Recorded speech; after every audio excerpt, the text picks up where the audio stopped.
बोलो दुर्गे माता की जय। पहला दिन शैलपुत्री। वंदे वांछत लाभाय चंद्र घृत शेखराम वरसारूढ़ाम शूलधराम शैलपुत्रीम यशस्विनीम। माँ दुर्गा अपने पहले स्वरूप में शैलपुत्री के नाम से जानी जाती है। पर्वतराज हिमालय के यहाँ पुत्री के रूप में उत्पन्न होने के कारण इनको शैलपुत्री कहा गया। वृषभ स्थित इन माता के दाहिने हाथ में त्रिशूल और बाएं हाथ में कमल पुष्प शोभित है।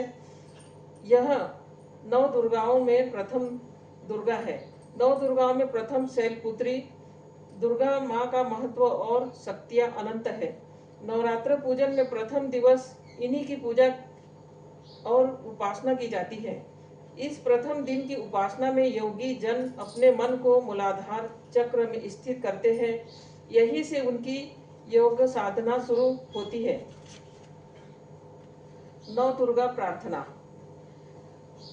जय जयकार करो माता की, आओ शरण भवानी की। एक बार सब प्रेम से बोलो जय दुर्गे महारानी की।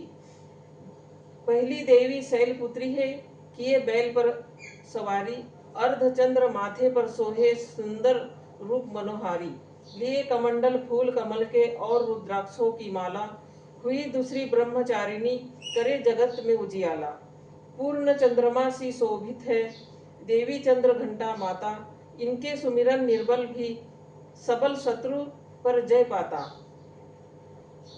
चौथी देवी कुष्मांडा है, इनकी लीला है न्यारी, अमृत भरा कलश है, कर में किए बाघ की सवारी। कर में कमल सिंह पर आसन, सबका सुख करने वाली, मंगलमयिनी स्कंद माता है, जग का दुख हरने वाली। मुनि कत्यायनी की कन्या है, सबकी कत्यायनी माँ, दानवता की शत्रु और मानवता की सुखदायिनी माँ। सप्तम काल रात्रि है, देवी महाप्रलय ढाने वाली, प्राणी मात्र का रक्षण करती, महाकाल को खाने वाली। श्वेत बैल है वाहन जिनका, तन पर श्वेतांबर माला, यह महागौरी है सबकी जगदम्बा माता। शंख चक्र और गदा पद्म कर में धारण करने वाली, यही सिद्धिदात्री देवी, रिद्धि सिद्धि देने वाली। जय कल्याणी माँ नौ दुर्गे, जय हो शक्तिदायिनी माँ, जयती जयती चंडी नौ दुर्गे, जय गिरिजा महारानी माँ। देवी कवच। मार्कंडेय जी ने यह कहा, हे पितामह, आप हमें कोई ऐसा परम गुप्त साधन बताइए जिसके द्वारा मनुष्यों की सभी प्रकार से रक्षा हो और जो अभी तक आपने किसी को बताया भी न हो। ब्रह्मा जी बोले, हे ब्राह्मण, इस प्रकार का साधन तो परम पवित्र एवं परम गुप्त देवी जी का कवच ही है। इसी से प्राणी मात्र का कल्याण और सब प्रकार की रक्षा होती है। उसे श्रवण करो। देवी जी की 9 मूर्तियों के नाम इस प्रकार है। पहला शैलपुत्री, दूसरा ब्रह्मचारिणी, तीसरा चंद्रघंटा, चौथा कुष्मांडा, पांचवा स्कंद माता, छठवा कत्यायनी, सातवां कालरात्रि, आठवां महागौरी और नौवां सिद्धिदात्री है। जो मनुष्य अग्नि में जल रहा हो, युद्ध भूमि में शत्रुओं के बीच फंस गया हो अथवा घोर संकट से ग्रस्त हो, वह मनुष्य भगवती दुर्गा की शरण में पहुंच जाए तो उसके घोर संकट दूर हो जाते हैं। जो भक्ति पूर्वक देवी जी का स्मरण करते हैं उसकी सभी प्रकार उन्नति होती है। हे भगवती, जो भी आपका स्मरण करते हैं निश्चय ही उनकी आप रक्षा करती हो। प्रेत की सवारी करने वाली चामुंडा देवी है। वाराही महिष पर, इंद्री हाथी पर, वैष्णवी गरुड़ पर, माहेश्वरी बैल पर, कौमारी मोर पर और महालक्ष्मी जी कमल पर विराजमान है। श्वेत रूप में धारण करने वाली, वृषभ में वाहन वाली ईश्वरीय देवी है। हंस पर चढ़ी हुई, सभी आभूषणों से विभूषित ब्राह्मी देवी है। इस प्रकार अनेक रत्नों से विभूषित सभी महाशक्तियों से संयुक्त से सब माताएं हैं। ये सब देवियां क्रोध युक्त मुद्रा में रथों पर सवार होकर दर्शन देती है। ये शंख चक्र गदा शक्ति हल मुशल खेटक, तोमर, परशु, पाश, कुंद, त्रिशूल, उत्तम आयुध, सारंग, धनुष आदि अस्त्र शस्त्र राक्षसों के शरीर नाश के लिए, भक्तों को अभय दान देने के लिए और एवं देवताओं के हित के लिए धारण करती है। हे देवी, आपके दर्शन कठिन है। शत्रुओं के भय को बढ़ाने वाली देवी जी, मेरी रक्षा कीजिए। पूर्व दिशा में इंद्री मेरी रक्षा करे। अग्नि कोण में अग्नि देवता, दक्षिण में वाराही, नेत्र कोण में खड़ग धारिणी, पश्चिम में वारुणी, वायु कोण में मृगवाहिनी, उत्तर में कौमारी, ईशान कोण में शूलधारिणी, ऊपर ब्रह्मा जी, नीचे वैष्णवी देवी मेरी रक्षा करे। इस प्रकार 100 को अपना वाहन बनाने वाली चामुंडा देवी 10 दिशाओं में रक्षा करे। जया मेरे आगे की, विजया मेरे पीछे की, बाई ओर से अजित, दाई ओर से अपराजिता रक्षा करे। उद्धोतिनी मेरी शिखा की, उमा मेरे मस्तक पर विराजमान होकर रक्षा करे। भोवे की यशस्विनी, भोवे के मध्य में त्रिनेत्रा, नासिकाओं की यम घंटा देवी, नेत्रों के मध्य में त्रिनेत्रा, नासिकाओं की यम घंटा देवी, नेत्रों के मध्य में संखिनी, कानों की द्वारवासिनी, कपोलों की कालिका, कानों के मूल की सांकरी देवी रक्षा करे। नासिका की सुगंध, ऊपर के ओठ की चर्चिका, नीचे के ओठ की अमृत कला एवं जीवा की सरस्वती देवी रक्षा करे। दांतों की कौमारी, कंठ की चांडिका, गले की चित्र घंटा, तालु की महामाया रक्षा करे। ठोड़ी की कामाक्षी, वाणी की सर्वमंगला, गर्दन की भद्रकाली, षष्ठ अस्थियों की धनुर्धरी रक्षा करे। कंठ से बाहरी भाग की नीलग्रीवा, कंठ नालिका की नलकुबरी, दोनों कंधों की खंगिनी एवं मेरे भुजाओं की व्रजधारिणी रक्षा करे।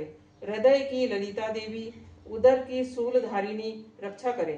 स्तनों की मद देवी, मन की शोक विनाशिनी, नाभि की कामिनी, गुप्त इंद्रिय की गुहेश्वरी, लिंग की उत्कामिनी, गुदा की महिषवाहिनी रक्षा करे। कटी की भगवती, घुटनों की विंध्यवासिनी, जंघाओं की महाबाला देवी रक्षा करे। दोनों हड्डियों की नार सिंह, पांव के तलवों की तलवासिनी, अंगुलियों की श्रीधरी देवी और तलुओं की पर्वतवासिनी रक्षा करे। नाखूनों की चंद्रा कराली, केशों की ऊर्ध्वा केशिनी, रोम छिद्रों की कौमारी और त्वचा की वागेश्वरी रक्षा करे। रक्त, मज्जा, वसा, मांस, हड्डियों एवं मेदे के पर्वत, अतड़ियों की महाकाल रात्रि, पित्त की मुकुटेश्वरी रक्षा करे। पद्म कोश की पद्मावती, कफ की चूड़ामणि, नाखूनों के तेज की ज्वालामुखी, सभी संधियों की अभेद देवी रक्षा करे। हे ब्रह्मानी, आप मेरे वीर्य की रक्षा करे। छाया की छत्रेश्वरी और मन, बुद्धि, अहंकार की धर्मांतरिणी देवी रक्षा करे। प्राणों की कल्याण शोभना और शब्द, स्पर्श, रूप, रस, गंध, इन 5 इंद्रियों की योगिनी, सत्य, रज, तम की नारायणी सर्वदा रक्षा करे। आयु की वाराही, धर्म की वैष्णवी, यश एवं कीर्ति की लक्ष्मी तथा धन विद्या की चक्रिनी रक्षा करे। इंद्राणी मेरे गोत्र की, चंडिका मेरे पशुओं की, महालक्ष्मी मेरे पौत्र की, भैरवी भारिया की रक्षा करे। मेरे पथ की सुपथा मार्ग की क्षेमकरी, राजा की दरबार में महालक्ष्मी एवं सभी दिशाओं में स्थित होकर विजया मेरी रक्षा करे। और मैं और जो भी स्थान कवच में नहीं आए और मेरे जो आरक्षित है, उन स्थानों की पापनाशिनी जयंती देवी रक्षा करे। मनुष्य यदि अपना मंगल चाहता है तो एक कदम भी बिना कवच कहीं न जाए।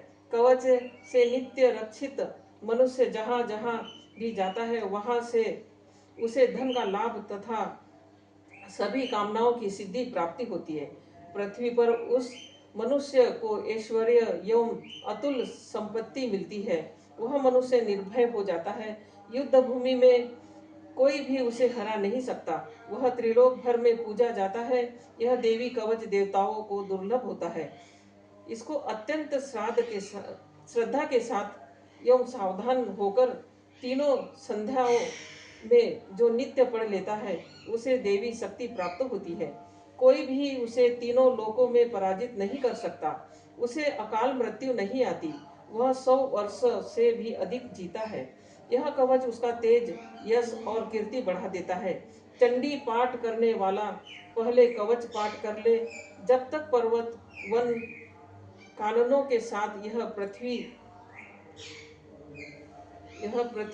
टिकी रहती है, तब तक ऐसे पुरुष की संतति होने पर महामाया की कृपा से देव दुर्लभ परम स्थान की प्राप्ति होती है।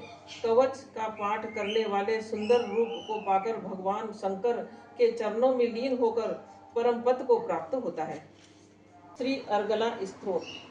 श्री मार्कंडेय जी बोले, ओम जयंती मंगला काली भद्रकाली कृपालिनी दुर्गा क्षमा शिवा धात्री स्वाहा स्वधा आदि देवियों को मेरा नमस्कार है। हे चामुंडे देवी, संपूर्ण प्राणियों के दुखों का निवारण करने वाली आपकी जय हो। सर्वव्यापक देवी काल रात्रि आपकी जय हो। मधु तथा कैठब दैत्यों का वध करने वाली, ब्रह्मा जी को वर देने वाली आपको नमस्कार हो। हे देवी, आप मुझे सुंदर रूप दो, जय दो, यश दो तथा क्रोधित शत्रुओं का नाश करो। महिषासुर का नाश करने वाली भक्तों की सुखदाता देवी जी को मेरा नमस्कार हो।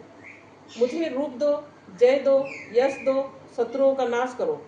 हे रक्त बीज का वध करने वाली देवी और चंड मुंड असुरों का नाश करने वाली माता, मुझे सुंदर रूप दो, जय दो, यश दो, शत्रुओं का वध करो।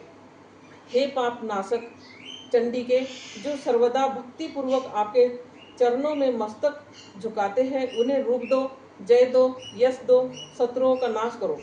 सभी व्याधियों का नाश करने वाली चंडिके, जो आपकी भक्ति पूर्वक स्तुति करते हैं, उन्हें रूप दो, जय दो, यश दो, शत्रुओं का नाश करो। हे देवी जी, आप मुझे सौभाग्य, आरोग्य और परम सुख दो। रूप दो, जय दो, शत्रुओं का विध्वंस करो। मेरा कल्याण कीजिए और उत्तम धन संपत्ति दीजिए। रूप दो, जय दो, यश दो, शत्रुओं का विध्वंस करो। मेरा कल्याण कीजिए और उत्तम धन संपत्ति दीजिए। रूप दो, यश दो, जय दो, शत्रुओं का नाश करो। हे माता, आपके चरणों पर देवता और राक्षस दोनों ही अपने मुकुट की मणियां घिसते रहते हैं। हे देवी, अपने भक्त को विद्वान, यशवान, लक्ष्मीवान करो।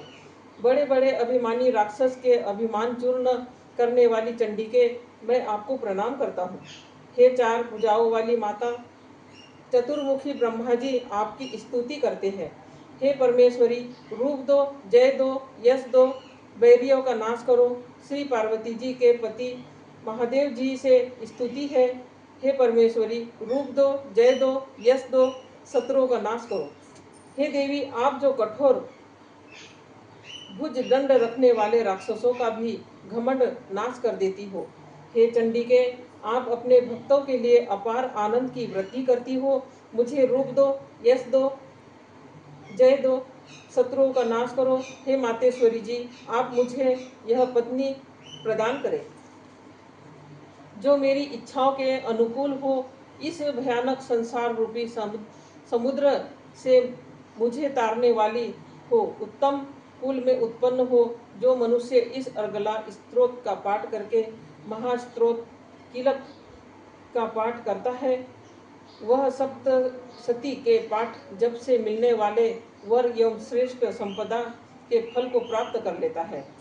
श्री कीलक स्तोत्र।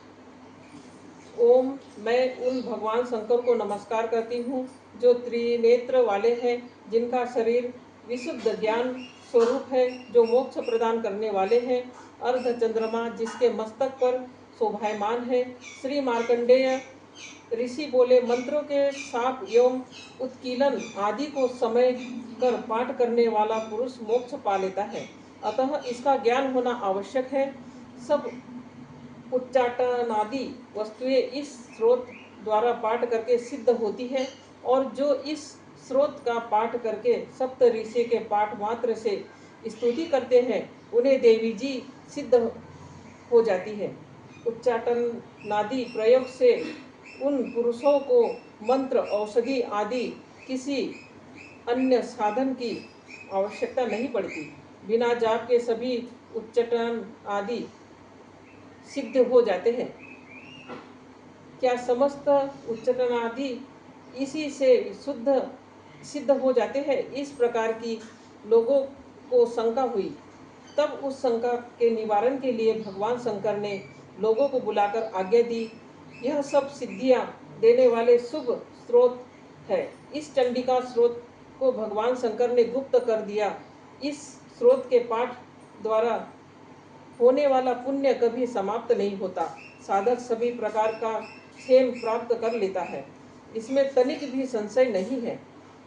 कृष्ण पक्ष की चतुर्थी अथवा अष्टमी के दिन एकाग्र होकर जो अपना सब कुछ भगवती की सेवा में अर्पण करता है और फिर प्रसाद रूपेण ग्रहण कर लेता है, उस पर भगवती प्रसन्न होती है। इसी के रूप कीलक द्वारा महादेव ने इस भी कीलन कर दिया है। जो इसके द्वारा सप्तसती का निष्कीलन करके स्पष्ट होकर नित्य पाठ करता है, वह सिद्ध हो जाता है। जो देवी का गण एवं गंधर्व होता है, वह कहीं भी घूम रहा हो, उसे कोई भय नहीं होता, न उसकी अकाल मृत्यु होती है। देहांत होने पर वह मोक्ष पाता है। इसलिए इस कीलक स्रोत का समझकर तथा उसका उत्कीलन करके पाठ करना उचित है। जो इस प्रकार नहीं करता उसका नाश होता है। तभी तो बुद्धिमान इसे समझकर ही उत्कीलन से संपन्न स्रोत का पाठ आरंभ करते हैं। जो कुछ भी रमणियों में सौंदर्य, सौभाग्य आदि दिखाई देते हैं, वे सबके सब श्री देवी की कृपा के फल है। इसी कारण इस शुभ स्रोत का जप सदा करते रहना चाहिए। इस स्रोत के मंद स्वर में पाठ करने से थोड़ा फल मिलता है, उच्च स्वर में अधिक फल मिलता है, सभी सिद्धियां प्राप्त होती है। अतः उच्च स्वर से पाठ याद करें। जिस भगवती की कृपा द्वारा सौभाग्य, आरोग्य, संपत्तियां, शत्रु का नाश तथा मोक्ष, परम मोक्ष की प्राप्ति होती है, उस जगत की माता की स्तुति करना चाहिए। रात्रि सूक्त। महत्वादिरूप व्यापक इंद्रियों से सारे संसार में समस्त वस्तुओं की प्रकाशित करने वाली ये रात्रि रूपा देवी अपने उत्पन्न किए हुए जगत के जीवों के शुभाशुभ कर्मों को विशेष रूप से देखती रहती है और उनके अनुरूप फल की व्यवस्था करने के लिए समस्त विभूतियों को धारण करती है। ये देवी अमर है और संपूर्ण विश्व को नीचे फैलने वाली लता आदि तथा ऊपर बढ़ने वाले पेड़ों को भी व्याप्त करके स्थित है। इतना ही नहीं, ये ज्ञानमयी ज्योति के जीवों के अनाज्ञांधकार का नाश कर देती है। पराचित शक्ति रूप रात्रि देवी आकर अपनी अहीन ब्रह्म विद्यामयी उषा देवी को प्रकट करती है, जिससे विद्यामय अंधकार स्वतः नष्ट हो जाता है। वे रात्रि देवी इस समय मुझ पर प्रसन्न हो, जिनके आने पर हम लोग अपने घरों में सुख से सोते हैं, ठीक वैसे ही जैसे रात्रि के समय पक्षी वृक्षों पर बनाते हुए अपने घोंसलों में सुख पूर्वक सोते हैं, उस करुणामयी रात्रि देवी के अंक में संपूर्ण मनुष्य, पैरों से चलने वाले गाय, घोड़े आदि पशु, पंखों से उड़ने वाले पक्षी एवं कीट पतंग आदि किसी प्रयोजन से यात्रा करने वाले यात्री और बाज आदि भी सुख पूर्वक सोते हैं। हे रात्रिमयी चित्त शक्ति, तुम कृपा करके वासनामयी वक्री तथा पापमय वक्र को हमसे अलग करो। काम आदि तस्कर समुदाय को भी दूर भगाओ। तदनंतर हमारे लिए सुखपूर्वक करने योग्य हो जाओ, मोक्षदायिनी एवं कल्याणकारिणी बन जाओ। हे उषा, हे रात्रि की अधिष्ठात्री देवी, सब तरह फैला हुआ यह अज्ञानमय काल अंधकार मेरे निकट आ पहुंचा है। तुम इसे ऋण की भांति दूर करो। जैसे धन देकर अपने भक्तों के ऋण दूर करती हो, उसी प्रकार ज्ञान देकर इस अज्ञान को भी हटा दो। हे रात्रि देवी, आप दूध देने वाली गौ के समान हो। मैं तुम्हारे समीप आकर स्तुति आदि से तुम्हें अपने अनुकूल करती हूँ। हे परम व्योम स्वरूप परमात्मा की पुत्री, तुम्हारी कृपा से मैं काम आदि शत्रुओं को जीत चुकी हूँ। तुम स्तोम की भांति मेरे इस हरवी को ग्रहण करो। बोलो दुर्गे माता रानी की जय।